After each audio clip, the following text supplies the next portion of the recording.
ভেদ বিদ ভেদাত সকল লোকত খ্যাত সদগুৰু দিলায় পবিত্ৰ পাছে লৈলা দীক্ষা মন্ত্ৰ জানয়া গমতন্ত্ৰ কিন্তু ভক্তি নকৰে হৰিত তাৰ জন্ম কৰ্মে আৱে কোন কৰ্ম কৰিবে মন্ত্ৰ জানি কৰিবে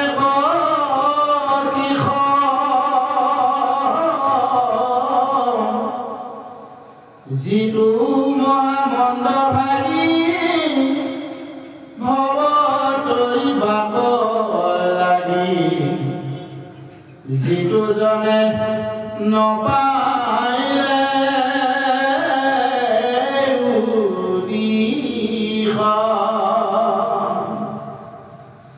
দেৱতাগণৰ সম আয়ু পায় মনোৰম বেদৰ বিহিত কৰ্ম কৰে পৰময়তম সাৰ হৰি ভকতি তাৰ ফলয় বিহিত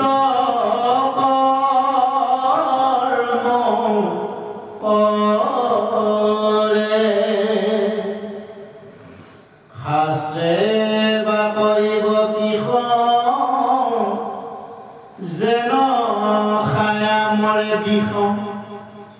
ইহ পৰলোক নাহি সুখ তপয়া চলিলা ঘূৰ নমো নমো কৰে সুৰ কোন ফল হৰিত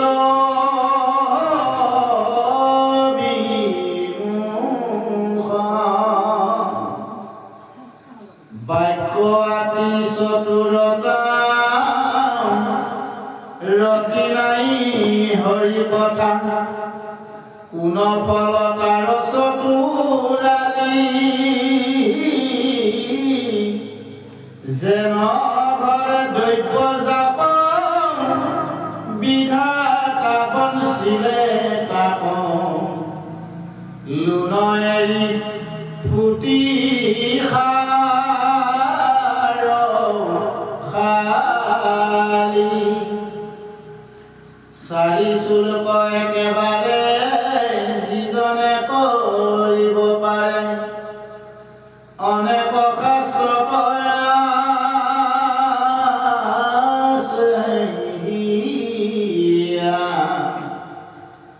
কিছু ফল নাহি তাৰ সুৰৰ বহে ভাৰ হৰিৰ ভকতি নকৰিয়া যেন সেই কথা মাত্ৰ দেশনে বুজিবে পাত্ৰ বলিষ্ঠ ইন্দিৰ পটু দৰ নানাবিধ কৰ্মগণ সাধে পুনুতে দীক্ষণ বিফল বিষ্ণুত বিমুখৰ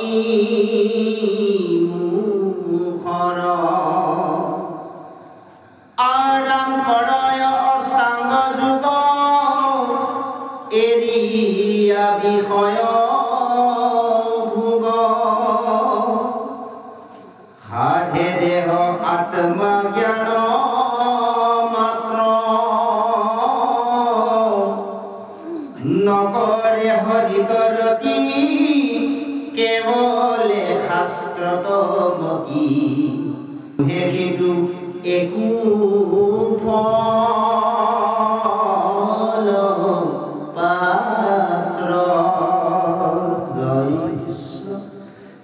সুন্দৰ জ্ঞান প্ৰদান কৰিছে আজি যে আমাৰ সমস্ত এইখিনি জ্ঞান প্ৰদান কৰিছে কিয়নো আজিও আমাৰ সমাজত বহুত ভকতে এইখিনি চলি আছে যিখিনি হ'ব নালাগে আজি জ্ঞান দিছে বুজাই দিছে সেইখিনি বহুত ভকতে কৰি আছে উল্লেখিত কৰিছে যদিও বেদৰ কথা কৈছে বেদৰ সিদ্ধান্তৰ মৰ্মে গুৰু ধৰি লোৱা হ'ল গুৰুৰ ওপৰত মন্ত্ৰ লোৱা হ'ল দীক্ষা লোৱা হ'ল দীক্ষা মন্ত্ৰ লৈ যদিও আগম কৰ্ম কৰিও যদিহে বোলে হৰি ভক্তি বা ভজনা কৰা নাই তেতিয়াহ'লে সেইজনৰ বোলে কৰ্ম ধৰ্ম সকলো মিছা আকৌ কৈছে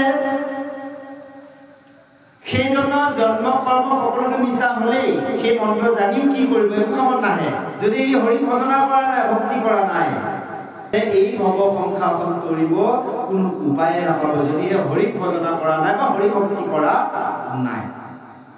আৰু কৈছে দেৱতা সমান আয়ুস পায়ো বেদৰ বিহিত কৰ্ম কৰিলেও সেইজনেও কিন্তু কি কৰিব নোৱাৰে তৰি যাব নোৱাৰে কাৰণ যদি তেওঁ হৰি ভজনা কৰা নাই বা হৰি ভক্তি কৰা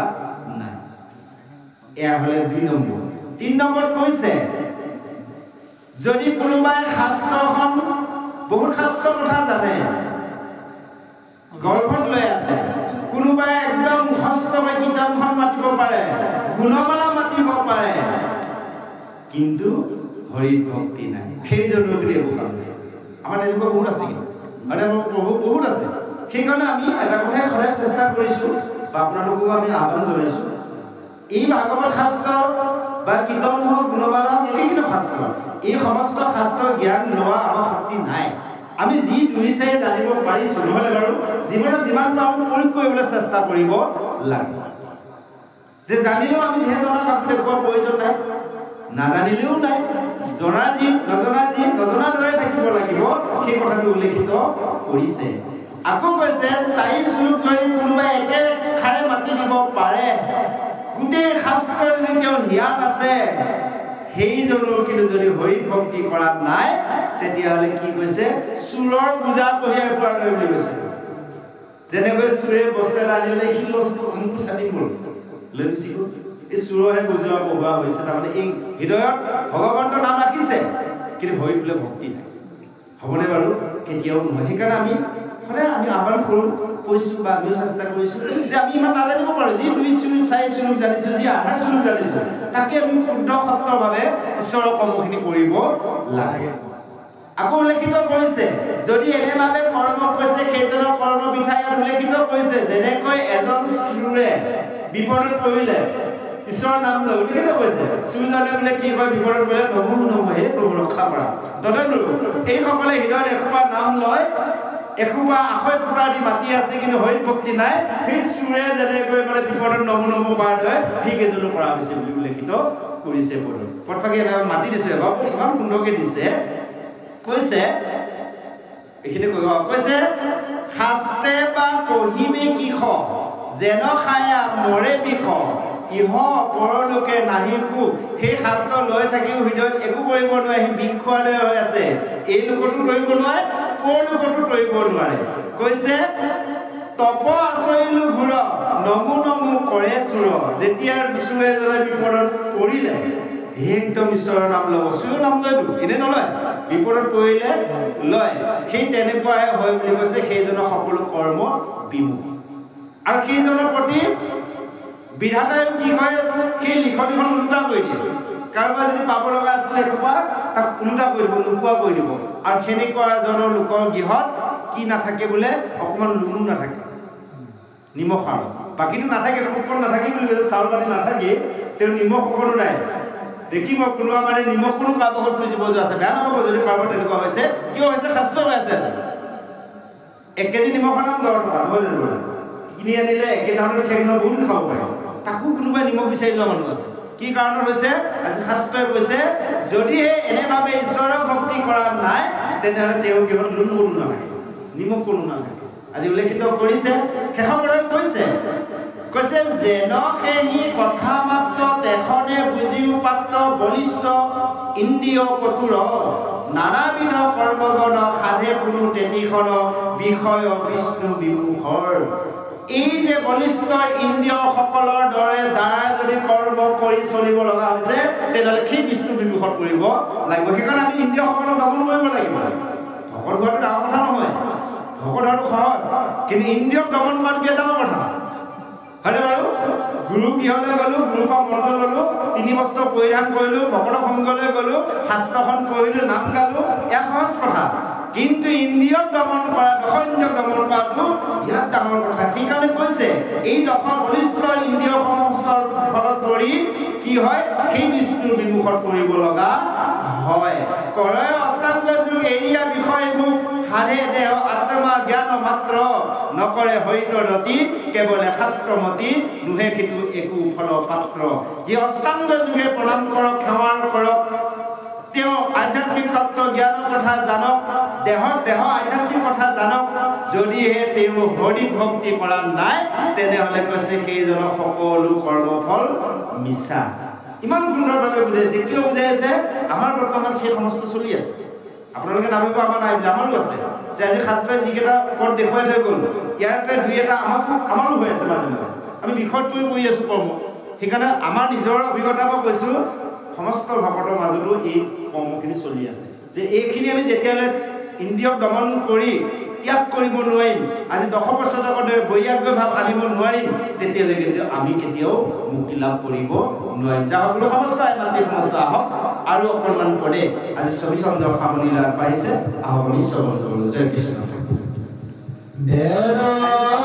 শাস্ত্ৰ পঢ়িব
বেশপত স্বৰ্গম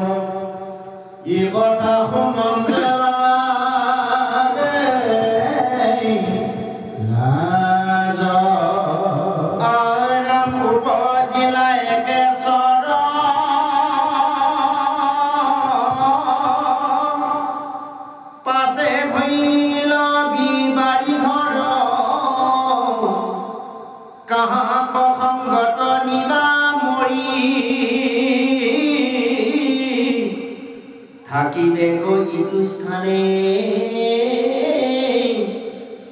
যত ধন জন মানে কি কম ৰাভা কৰি আৰাম চাউল আকে দুখ খুন্দা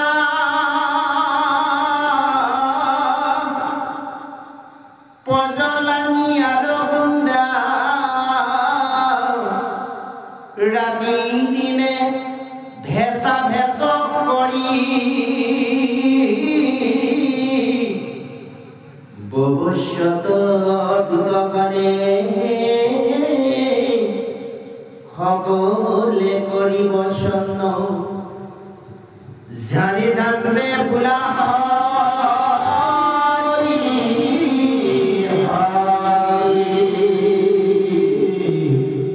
হৰিৰা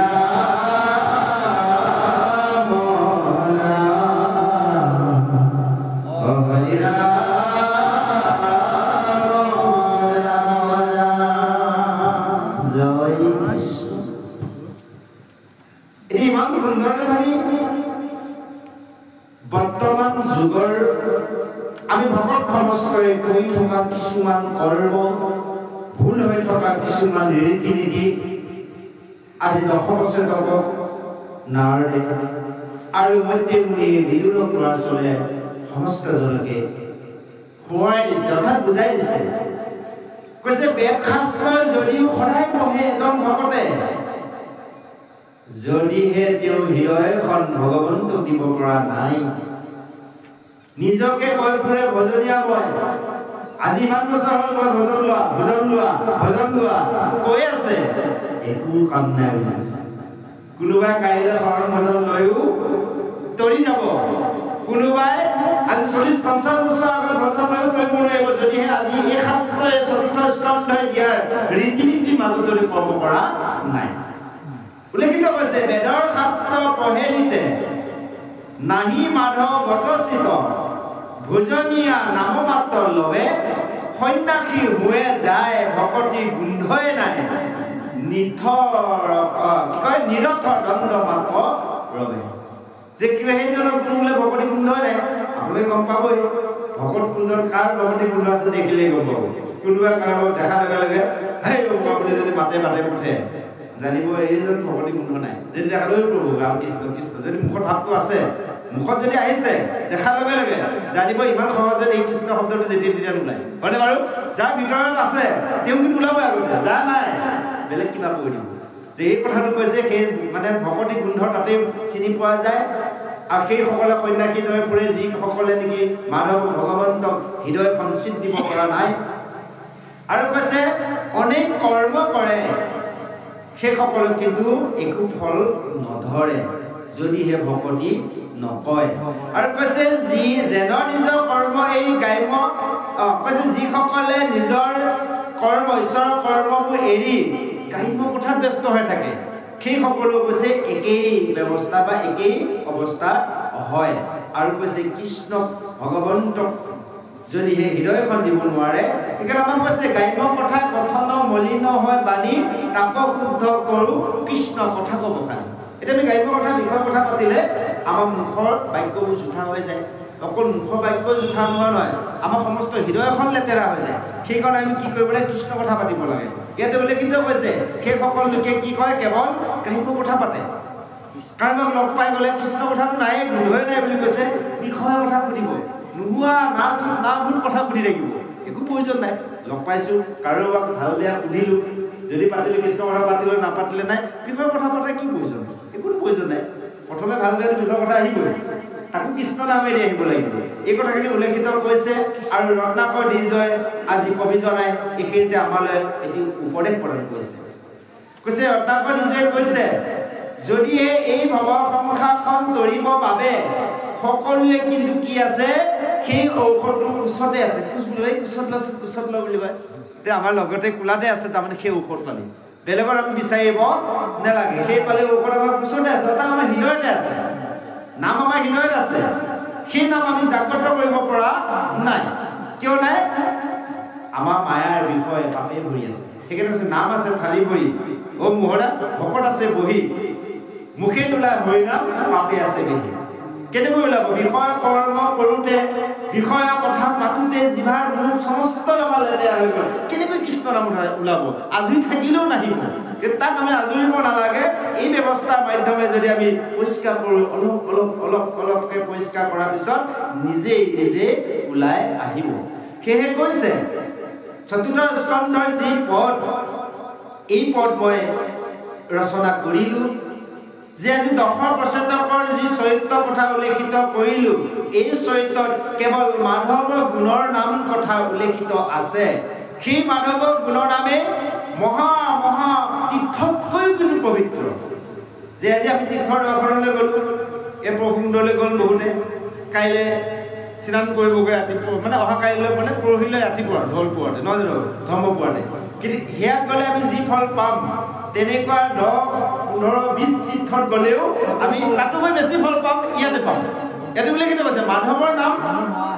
সমস্ত তীৰ্থতকৈ ওপৰত আজি উল্লেখিত কৰিছে আৰু সেইকাৰণে কৈছে এই নাম শ্ৰৱণ কীৰ্তন কৰিলে কি হয় পাপ না হয় সেইকাৰণে উল্লেখিত হৈছে পাতক শুকান বন হৰি নাম সূতাখন ক্ষণকতে দহি কৰে চন্ন হেন হৰি নাম লাগ নালাগে দূৰক যাইব আশা হৰি খবৰ হিয়াৰ সেইকাৰণে পিছত বুলি যে শব্দ কৈছে মই ইয়াতে আছে সেই নাম আমি বেলেগত বিচাৰি ক'তো যাব প্ৰয়োজন নাই